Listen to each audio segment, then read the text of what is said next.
Kann man mit dem Quintenzirkel Mozart verstehen? Die Antwort lautet nein, das geht leider nicht.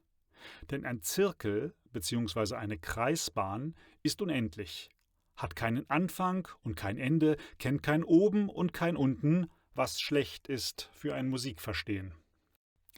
Hilfreicher ist es, sich die Quinten des Quintenzirkels als einen Turm vorzustellen, bei dem man, anstatt Stein auf Stein, eben Quinte auf Quinte setzt. Wenn man den Turm von C nach oben baut, also C, G, D, A, E, H und Fis, dann wäre Fis eine sehr hohe Position mit 6 Kreuzvorzeichen.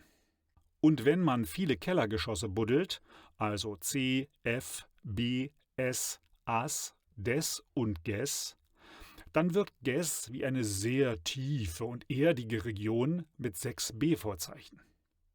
Im Quintenzirkel würden diese beiden Tonarten auf einem Punkt des Kreises liegen, im Quintenturm dagegen bilden sie weit auseinanderliegende Pole. Vielleicht hat Komponisten diese polare Vorstellung dazu angeregt, Tonarten auf eine ganz bestimmte Art und Weise zu verbinden. Und in der Oper, wo es eine Handlung gibt, kann die polare Vorstellung gelegentlich helfen, die Handlung zu interpretieren. Das ist zum Beispiel der Fall in der Oper Die Zauberflöte von Wolfgang Amadeus Mozart. Worum geht es in der Zauberflöte? Tenor und ein Hauptdarsteller ist Tamino, Prinz von ängstlichem Gemüt und einfachem Geist, im Grunde jedoch ein herzensguter Mensch. Eine Schlange bedroht den armen Kerl. Zu Hilfe, sonst bin ich verloren. Zu Hilfe, sonst bin ich verloren. Der listigen Schlange zum Opfer erkoren, barmherzige Götter.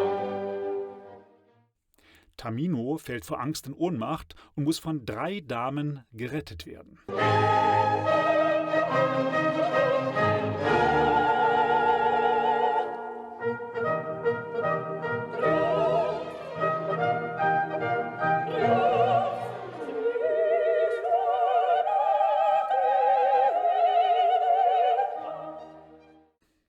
Das alles klingt aus heutiger Sicht natürlich ziemlich komisch, findet aber genau so in Mozarts Oper statt.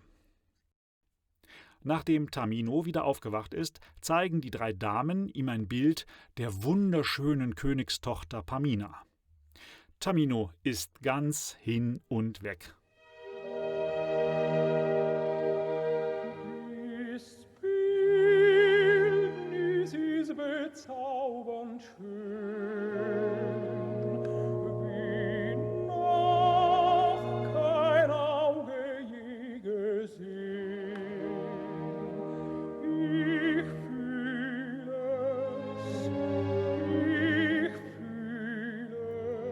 Als nächstes tritt die Königin auf. An dieser Stelle der Oper denkt man noch, es sei eine gute Königin. Später jedoch erweist sie sich als böse und schreit laut und extrem hoch herum.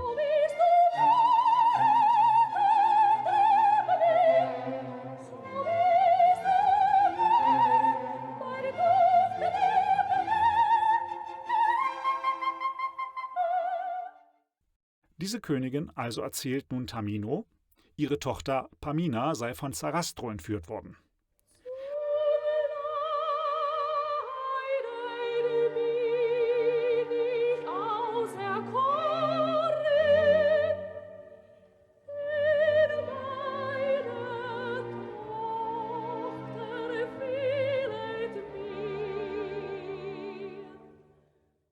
Unweigerlich denkt man natürlich, Sarastro, das ist jetzt der Böse.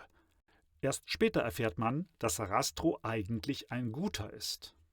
Nicht zuletzt spielt auch noch der Vogelhändler Papageno mit, der, mal mit offenem und mal mit verschlossenem Mund, Tamino hilft, die schöne Pamina zu finden.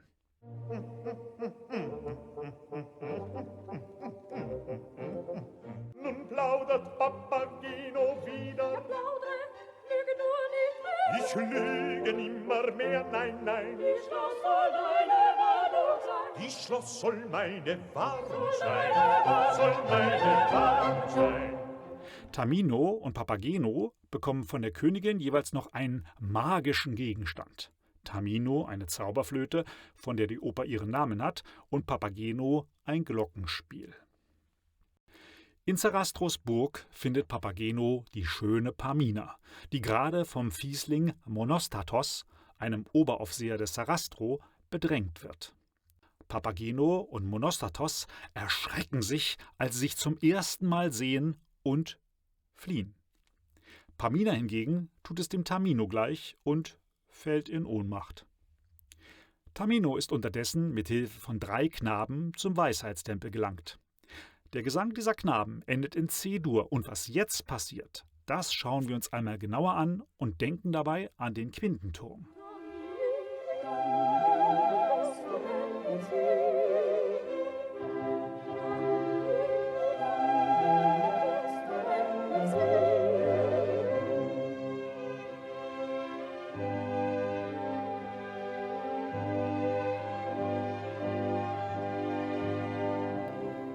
Mozart komponiert die Szene mit Tamino und den 3 Knaben vor dem Tempel in C-Dur, sozusagen auf der Nulllinie ohne Vorzeichen. Von dieser Position aus stürmt Tamino los.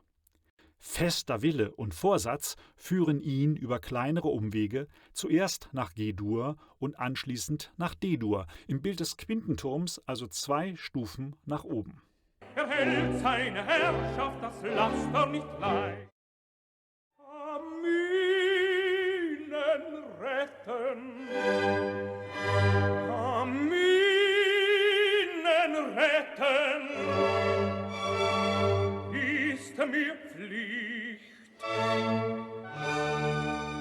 Jedoch als Tamino den Tempel betreten will, rückt Mozart die Musik plötzlich in die Tiefe. Schon an der ersten Tür, an der Tamino noch abgewiesen wird, erklingen die Tonarten B-Dur und G-Moll. Wir befinden uns also 4 Quinten unter D-Dur bzw. 2 Quinten unter der Nulllinie C-Dur. An der zweiten Tür, an der Tamino ein weiteres Mal abgewiesen wird, führt uns Mozart eine weitere Quinte abwärts nach S-Dur und C-Moll.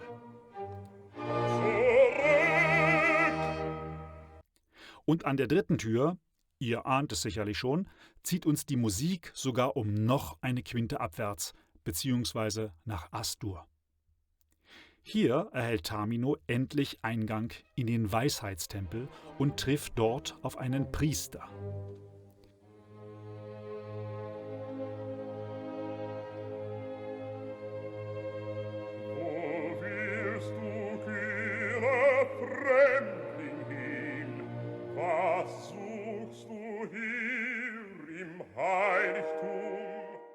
Die Tiefe des Tempels drückt Mozart also durch eine tiefe Tonart aus, die im Bild des Quintenturms 4 Quinten F, B, S und As unter der Erdoberfläche bzw. der Nulllinie C-Dur liegt.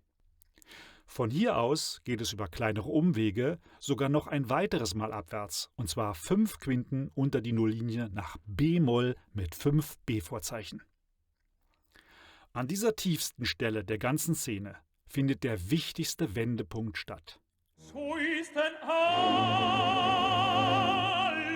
Heuchelei. Denn Tamino erkennt hier seinen Irrtum, singt den bedeutenden Satz »Nun ist denn alles Heuchelei« und will wieder gehen. Liegen wir mit der Vorstellung des Quintenturms richtig, hat Tamino zum Verlassen des Tempels noch 5 Treppenstufen aufwärts vor sich. Die erste Treppenstufe von B-Moll aus nach oben ist F-Moll mit 4 B-Vorzeichen. Ja, ich will gehen, froh und frei, nie euren Tempel sehen. Anschließend geht es hinauf zu C-Moll mit 3 B-Vorzeichen. Dein Leben liebst, so rede, bleibe da. Danach kommt G-Moll mit 2 B-Vorzeichen. Durch ein unglücklicher Weib bewiesen, das Gram und Jammer niederdrückt. Und der vorletzte Schritt für Tamino nach F-Dur und D-Moll mit einem Vorzeichen. Du Jüngling glaubst dem Zungenspiel,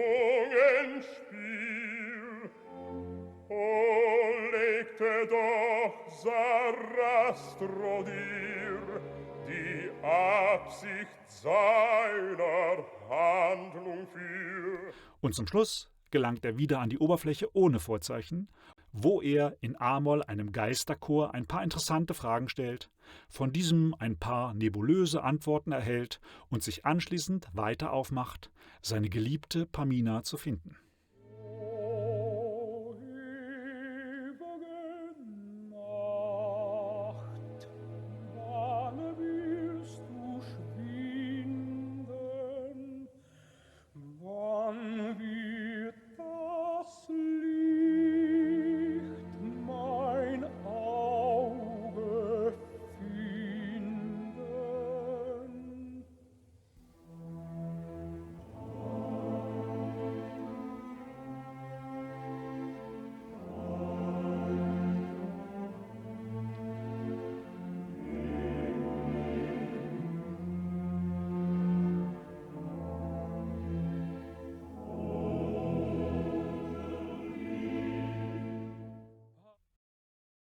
Schauen wir uns das Ganze noch einmal in einem Diagramm an.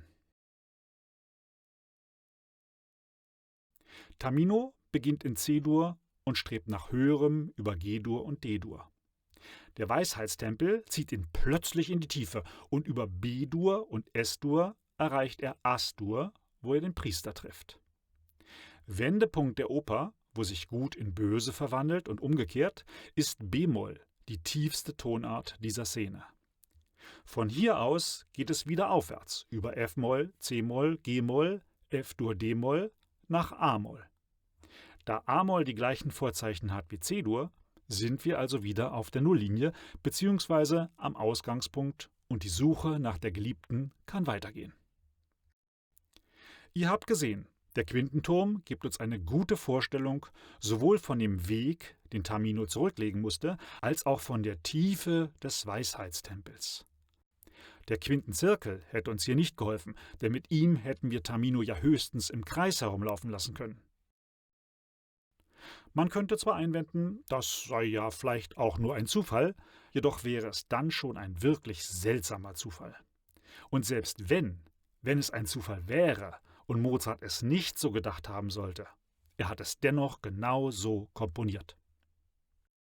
Abschließend verrate ich euch noch, dass es in der Oper ein Happy End gibt. Tamino und Pamina finden zueinander und selbst der komische Kerl Papageno trifft auf die zu ihm perfekt passende Frau Papagena. Sarastro erweist sich, wie gesagt, als Guter und die Macht der bösen Königin wird zerschmettert und zernichtet. Wie Mozart das komponiert, solltet ihr euch am besten einmal selbst anhören. Entweder in Auszügen und Zack-Zack-Manier oder, wenn ihr es richtig wissen wollt, in der Originalversion des Komponisten Mozart. Die hat allerdings Spielfilmüberlänge, ihr müsst bestimmt gute 3 Stunden stillsitzen und es kostet euch mindestens so viel Geld wie eine 3D-Kinokarte.